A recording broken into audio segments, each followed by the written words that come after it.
Assalamualaikum warahmatullahi taala wabarakatuh. Alhamdulillah wassalatu wassalamu ala Rasulillahi wa ala alihi wa sahbihi wa man wala amma ba'd. Untuk pelajaran hari ini akidah tahun 3 pada hari ini murid-murid boleh buka pada muka surat 57. Baik, sambungan kita pada hari ini adalah daripada pelajaran 5 sifat qiyamuhu binafsihi. Baik, hari ini kita akan belajar sifat Allah Ta'ala yang seterusnya, qiyamuhu binafsi. Sebelum tu, Ustaz nak tanya, sifat Allah Ta'ala semua ada berapa? Pandai, sifat Allah semua ada 20. Jadi, sifat qiyamuhu binafsihi ini sifat yang keberapa? Pandai, sifat yang kelima. Baik, sebelum kita pergi lebih jauh lagi berkaitan dengan pelajaran kita hari ini, cuba kita tengok pada muka surat 55. Muka surat 55 ni dia ada sebut sifat-sifat Allah Ta'ala daripada nombor 1 sampai 20. Dekat muka surat 55 ni dia suruh bernasyid. Baik, sama-sama kita bernasyid ikut ustaz ya. Okay, nasyid dia macam mana? Selalu kita bisa dengarkan. 1, 2, mula. Allah wujud qidam baqa mukhalafatuhu lil hawadisi qiyamuhu bi nafsihi wahdaniyah qudrah iradah ilmun hayat sama' basar kalam qadiran muridan aliman hayyan sami'an basiran mutakalliman. Baik, jadi mana sifat qiyamhu binafsihi? Yang kelima. Sebelum ni kita dah belajar berkaitan dengan sifat baqa, sifat mukhalafatuhu lil hawadith. Jadi hari ni pelajaran kita adalah berkaitan sifat Allah qiyamuhu binafsihi. Baik, apa itu sifat qiyamuhu binafsihi? Baik, kita tengok pengertian sifat qiyamuhu binafsi. Qiyamuhu binafsihi artinya Allah Subhanahu wa taala berdiri dengan sendirinya. Apa maksud Allah Taala berdiri dengan sendirinya tu? Allah Subhanahu wa taala berkuasa menjadikan alam ini dengan sendirinya tanpa bantuan sesiapa pun. Itulah maksudnya Allah Subhanahu wa taala berdiri dengan sendirinya, menciptakan segala-gala di atas muka bumi ini tanpa ada bantuan daripada sesiapa pun. Allah Ta'ala buat sendiri dia aja. Begitulah juga Allah Ta'ala itu diciptakan. Adakah ada Tuhan lain ataupun ada orang lain yang menciptakan Allah? Tak.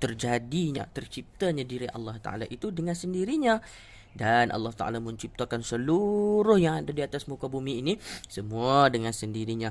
Tak ada pun tanpa bantuan. Tidak ada bantuan daripada sesiapa pun. Itulah maksudnya Allah Ta'ala berdiri dengan sendirinya. Baik, Allah Subhanahu wa taala mentadbir dan mengatur perjalanan alam ini dengan sendiri. Bila Allah Taala dah cipta alam ini, maka semua yang terjadi di atas alam ni, matahari terbit pagi-pagi kita tengok kan, sekali malam dia tenggelam, bulan waktu malam sekali dia akan timbul, pokok daripada kecil sampai lama-lama dia jadi besar. Maka itu adalah siapa yang buat, siapa yang mengaturkan segalanya di atas alam ni?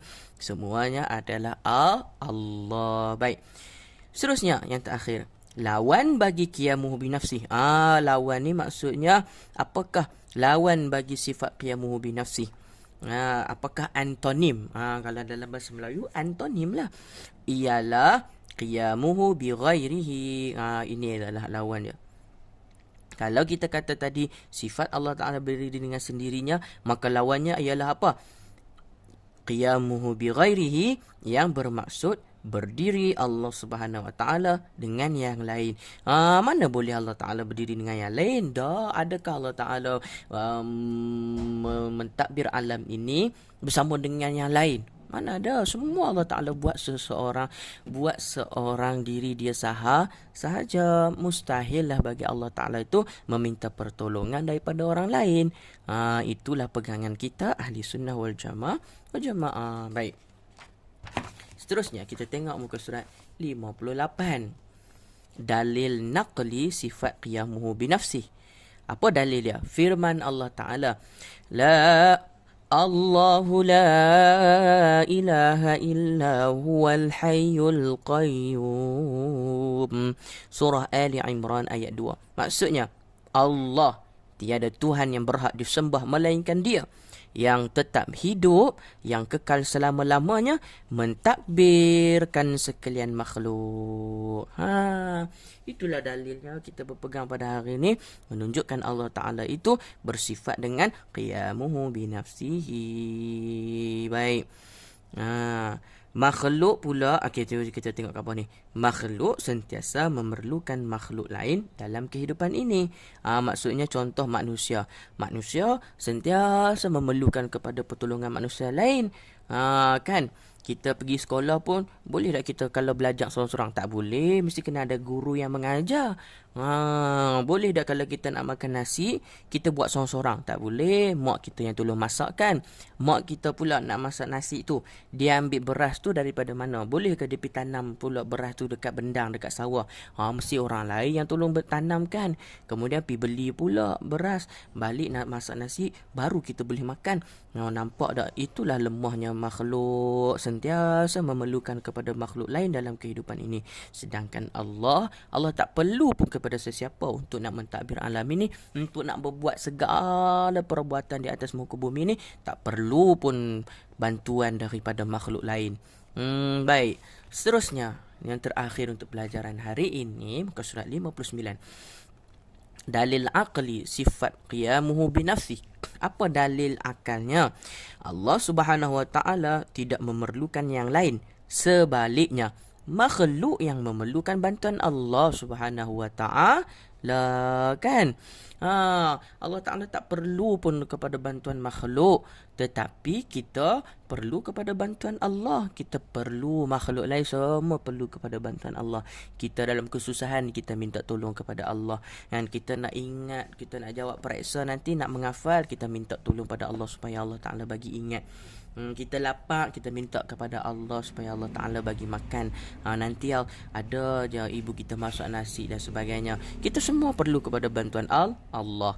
Tanpa bantuan Allah Subhanahu Wa Ta'ala yang menjadikan sistem kitaran hidup antara manusia, tanpa bantuan Allah Subhanahu Wa Ta'ala yang menjadikan sistem kitaran hidup antara manusia, haiwan dan tumbuh-tumbuhan, pasti manusia tidak dapat bernafas dan makan dengan sempurna. Begitu juga haiwan dan tumbuh-tumbuhan. Ini satu lagi kehebatan Allah. Kalaulah tanpa bantuan Allah yang menjadikan sistem kitaran hidup, sistem di alam ini, ada pokok, ada oksigen dan sebagainya, nescaya mestilah manusia itu akan mati. Tapi hari ini dengan sebab kehebatan Allah, manusia dapat hidup, haiwan dan tumbuh-tumbuhan pun dapat hidup, dapat bernafas, dapat makan dengan sempurna. Itulah kehebatan Allah. Dan terakhir sekali hari ini, apakah hukum mempercayai sifat qiyamuhu binafsihi? Jadi, hukum mempercayai sifat qiyamuhu binafsihi adalah wajib. Wajib kita percaya bahawasanya Allah Ta'ala itu bersifat dengan qiyamuhu binafsihi. Baik, untuk latihan nanti Ustaz akan bagi di dalam grup WhatsApp. Assalamualaikum warahmatullahi ta'ala wabarakatuh.